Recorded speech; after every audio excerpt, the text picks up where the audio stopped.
This is such a weird, interesting trip I went on. I finally got a chance to watch Trigun Stampede, and I thoroughly had a good time watching it. Trigun Stampede was a show I was supposed to binge watch, honestly. It was on the list, and I was like, I gotta get to it, but there's a lot of other shit that's also on the list, and I sort of forgot about it, and then I was like, oh shit, fuck, I gotta watch this fucking show because I love the original Trigun. And honestly, watching it when all the heats died down and everyone's talking either highly or negatively about it, it was a really good time and a really good watch. I love the fucking CGI. I heard a lot of people like sort of talking bad about the CGI, and I'm like, are you insane? This is like some of the best CGI I've ever seen.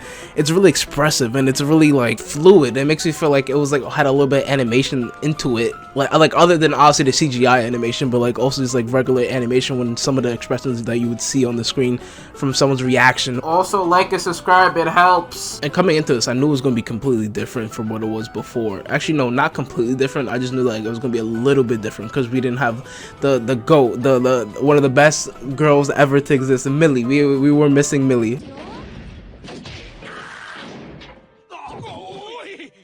And I was like, we're not gonna have Millie, but like are we still gonna have a really good time? And the answer is fucking yes. I had a fucking magical time, making the show feel like, if anything else, like a reimagining of all of the events that happened, but also a prequel at the same time. Sort of feel like it's events that like set up in this season for like another season to possibly happen. If another season is gonna happen, I actually don't necessarily know, but the point is like they left a whole lot of stuff on the table for them to be able to continue off this new world, this new age of Trigun, and this whole new different way of doing things. And that's one of the things I want to get into, the changes, right? I do love the changes that they do from the original. It feels like also on this channel, I've done this already before, obviously with Scott Program and a few other projects, but I do really like the changes they do from the original to here. I still like the original better, but I do love this different interpretation that we have here, right? Where you actually fully see what fully went down on the ship, as well as it feels a lot more in detailed, and it felt like a little bit more extended than what it was before in the original of like what's happening in the ship. I don't know if they do that in the manga per se, because I never read it. I do have to get on that and do read that, but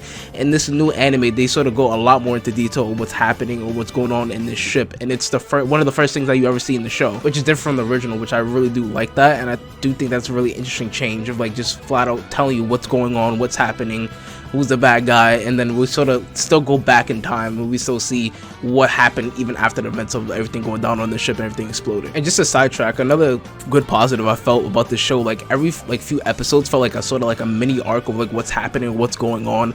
Like you have the ending of the show, which is probably, I said, the last 3-4 episodes or something like that, where it's like we go into July and then we have that good setting of like what's happening, like that little arc, and then we also have the first 3 episodes of the show, which feels like we're in that little town for a good amount of time, or we just come back to that town for any odd reason or what's happening in that town, which I felt like is a really good storytelling point. And going back to changes again, I love the fucking designs of everybody. Everyone's like new designs / new powers that some people have. It just looks fucking phenomenal. It looks amazing, either from Millie Knives' actual knives and little like sort of like barbed wire powers, or you have with my man fucking Vash and his new redesign. By the time we get to the end of the show, that shit is fucking fuego. I love that shit so much. His purple goggles, his blackened like sort of suit or outfit that he has now from when he turned like fully black, that shit was hard. Then I also found a lot of enjoyment in a lot of the side characters that we had in this show. Like I didn't think I was actually going to enjoy a lot of them, but most, if not all of them, I actually had at least some type of an aspect that I liked about them, or something that they were doing that I was like, okay, you're interesting. I see what you're doing here. I see what you're doing. And even if I didn't agree with the person or what they were doing, I'm like, okay, I understand why you're doing this, or I understand why you're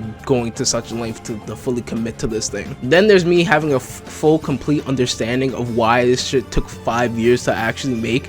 I seen someone say it took 5 years to actually make, and I 100% believe them, because some of the fight scenes go off the charts in this, like the final fight scene, or maybe Vash versus this blue-headed, muscle-bound fucking Mad World boss that we have on our hands right here. I thought that was so cool. And another point I genuinely want to give to the show is like it had a whole lot of heart built into it, right? Where I felt like the first one had like at the very beginning a lot of comedy in the first iteration of Trigun, and then with this one I felt like it was a lot of fucking feels with this one. Like it was always like such a sad story or sad tale that someone has, and most of them honestly don't really have a good conclusion to them, but like you really do feel for these characters because they give you like at least an episode to really get into it or episode to really sort of flesh them out and for you to like fully understand their story up until this point and sort of how they feel. And I sort of love that. Like if you're able to like convey a story to me in one episode at least, or even not even an episode, just a few minutes of my time, and get me convinced and hooked, then you did a fucking good job. And the last two things I want to talk about, which is spoilers, is one, I love how this is like a sort of prequel to the next season or the next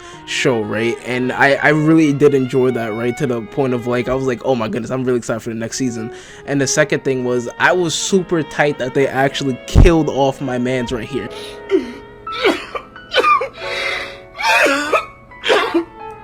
Like, it was no reason to kill him off. Like, they could have just like had him be, I don't know, like in the bureau or insurance or the cases, just chilling out and be like, oh, like I guess I just want to retire. I don't really want to do this. I'm too old for this shit. But they had to kill him off anyway. I was like, it was like no reason. I do hate that when it's like not a reason to particularly say to kill this person. Like, it was no reason to do it, but it is what it is, right?